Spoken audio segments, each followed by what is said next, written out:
Welcome back, everyone. Well, we certainly now live in a world of instant gratification. But is that such a good thing?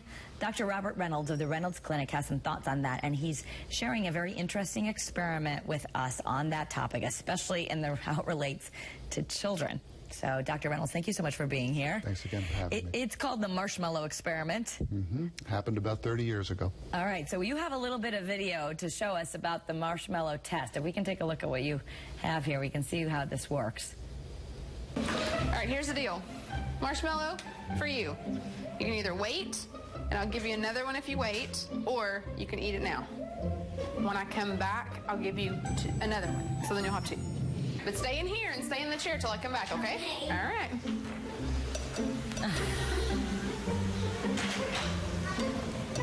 Are you, of course, going to eat it, right? Look at, he's so trying not to.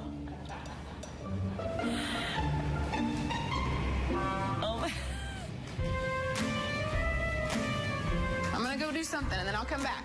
It smells yummy. It smells really good.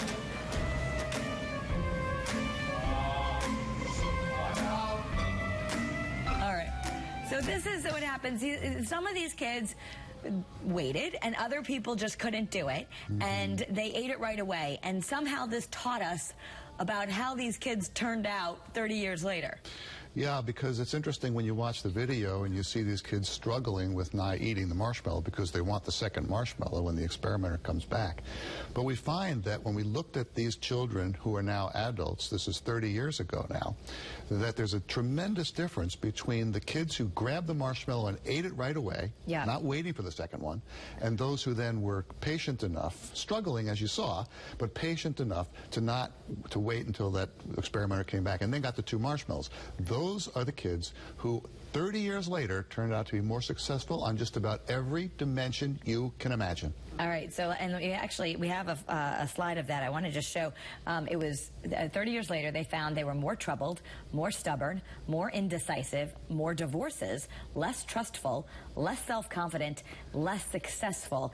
So those were the one marshmallow kids. Those are the ones who took the marshmallow right away. Right away. So it doesn't mean that just because you took the marshmallow and maybe you're a little impulsive, a lot of us are that way, it doesn't mean that you're destined for bad things, but you're encouraging that we as parents really have to work on delayed gratification, teaching that to our children. And it's so hard because we're all so busy, and to have the patience to do that is sometimes very difficult because kids can be persistent. Mommy, I want this. Mommy, I need this. Can I have it? Can I have it? And you say, okay, already. All right, it's so much easier. Just, all right, here, have a little, just whatever. But, you know, sometimes we were teaching them coping skills because we have another slide that shows the two marshmallow kids. And look what's happened to them 30 years later. Better coping skills, more self-motivated, more persistent, higher SAT scores. Now, that also higher incomes, lower body weights, lower rates of addiction, lower rates of divorce even. Interesting. So you say the key concept is that we can learn delayed gratification. How do we do that? Yes, well, we at my clinic teach parents all the time the tools to inculcate this in their children.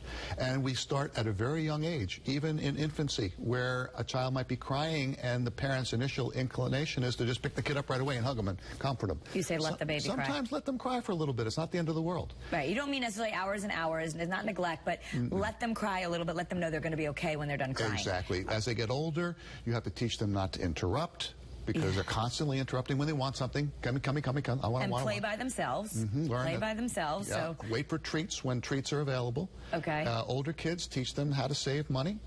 Because that's delayed gratification as well. So depending upon the age of the child, there are different ways in which we can instruct them on how to delay gratification. All right, so the saving up money for something important, that's something for older kids. That's actually telling them, let's just say you're giving your kids an allowance or they get birthday money and they're going to say, it's my money. You would say teaching them saying, I'd like you to wait for Christmas, add that money, and then you can save it for a good thing or something like that. That's a good example. That's a good example. What about the younger kids who just drive you bananas because they keep saying, please, please, please, and you're thinking, it's not such a big deal. Let me give them. But, Kara, it is a big deal. Over time, it is a big deal. And these are teachable moments, and we should take advantage of every one we have. What do you recommend doing when that kid is whining? You teach the child that when they're whining, their gratification is delayed even more. Okay, there's a the more cost. you whine, the less That's I'm exactly going to get. right. Every time you whine, you're not getting anything. And you tell them what? You have to wait an hour for this dessert? Sometimes what I'll do is I'll have a parent set a timer for how long the child is going to whine. And when the child is finished whining, only until the child is finished whining will they get their treat. Oh, and then they have to wait that much longer. They whined for 5 minutes, you wait for 5 minutes. That's correct. Interesting. That would teach. That's delayed gratification. The point is we have to learn how to teach it, maybe to ourselves too.